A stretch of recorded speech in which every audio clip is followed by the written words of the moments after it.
Yeah. All right, let's move on. We've got a number of authors who completed series or close to completing. In Dr. Pournelle's case, completed several series. One of the things is portraying certain archetypes in the beginning of your book. You establish them. I mean, for instance, you establish Luke Skywalker as the farm boy who is in way over his head. But slowly through the process, you see them grow. Like another one would be if you watched the old Buffy the Vampire, you call it the old Buffy the Vampire series. How long before we have a new Buffy the Vampire series? Because everything old is new again. But you had Willow. She was the sidekick, you know, kind of puppy dog, follow you around, do all the research for you, tell you, oh, Buffy, this is the way you go kill that monster. And then by the second season, she was dabbling in witchcraft. And then by the fifth season, she was almost destroying the world. You know, and so she grew as an archetype.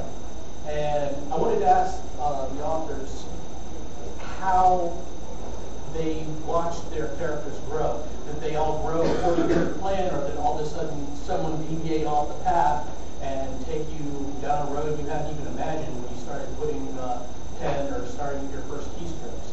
And we'll start with Debra, who's on the fourth book of her 5-book series, and then we'll move on to Dr. Pournelle. The fourth book is actually 100% appropriate to this question because from the title, Priestess Awakening, I had a character when I started the series. One of my basic premises was I was taking the opinion of setting up a medieval world with a strong medieval church that controls the practice of magic. They're not going to fight. No. The church said, we're going to embrace this. Well, at the time, this one young character, she's about 18 years old then. Princess, not going to inherit the throne, she's a brother. And she really wasn't sure what was going to be happening. Well, I didn't realize when I was writing that book, at first I wasn't sure I'd be able to finish it, but when I finished it, I did not realize that by the fourth book in the series, she would be embracing an entirely non-Christian magical practice. So yeah, I can say that she's really good at it. And it used to surprise me. That's frightening. Frightening sometimes, and often makes people better than I did. Okay, let's move over to hear what the guest of honor has to say about this.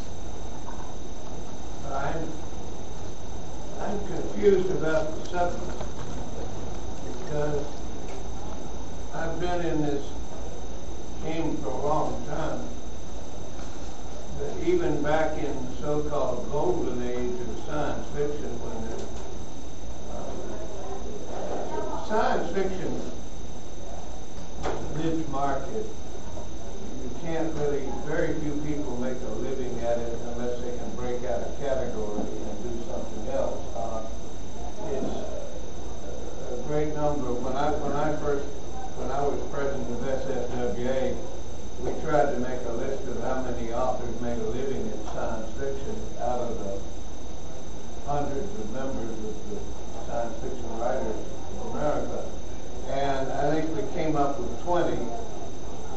And that included Larry Niven, who didn't need the money, but made enough money that he could have lived on it if he'd been forced to, if he'd been deprived of his trust funds.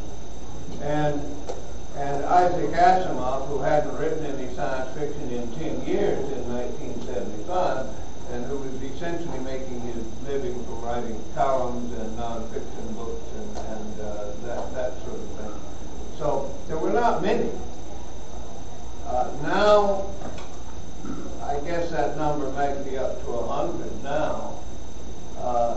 But there are a number of people who can call themselves authors because they have, books is enormous.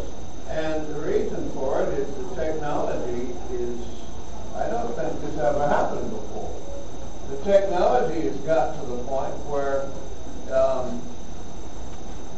well, I can give you an example. Eric Flint talked about the Bain strategy of publishing, and he said that their major goal is to sell some 20,000 in hardback.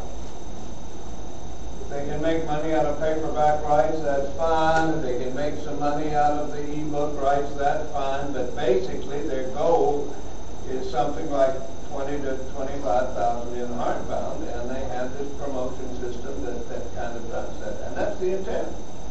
Now, that's an interesting strategy. Publishers in the past essentially lived for bestsellers and tolerated their mid-list. Nowadays, sales from most publishing houses are what would have been considered fairly small mid-list publishing, and still are by big publishers. And the number of stores that have mid-list books displayed for sale is like zero. Well, except for the big Barnes and Noble warehouses. So the sales are all different, the distribution's all different. Amazon is the big flip. I remember the era when the most powerful publishing company was, what was it, two names? Simon Schuster. Simon and Schuster. Huh? They bought Pickwick among the things. They were in all the malls. Nobody remember their names? Walden Books? Well, Walden Books was one of them, but there was another one. It had two names to it, I forgot. That's what you're getting the picture?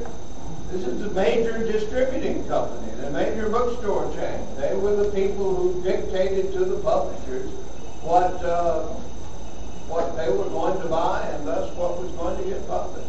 You never heard of many. The superstores open. Every time a superstore opens, another mall store closes. You go to a shopping mall, you don't see any bookstores in shopping malls anymore. Hardly at all. Maybe a kiosk. Maybe. Not much. So the whole publishing game is completely changed. The problem with none in the malls is simple, isn't it? The big bookstores have lots of books and they have backlist stuff in the books. But the reason people go to a bookstore is to buy a book. Where the hell's a recruiting ground? You went to a mall bookstore, you went to a mall to buy a present for somebody, and one of those choices was a book because there it was for sale. Not anymore. Same when 20 years ago, the big money in this racket was not hardbound, it was paperbound. Lucifer's Hammer, which did pretty well for me, it sold something like 9 million copies in paperback, which is pretty good. But those were sold in drugstores, not just airports. Airports nowadays have what? They have most of the bestsellers. Drugstores, used to be, there were 600 distribution companies in this country a few years ago. There are about 2.5 now. The half is going through bankruptcy. Think about that. And what happened is they all bought each other in this frenzy during the economic boom with borrowed money and then promptly collapsed because they couldn't pay the debts.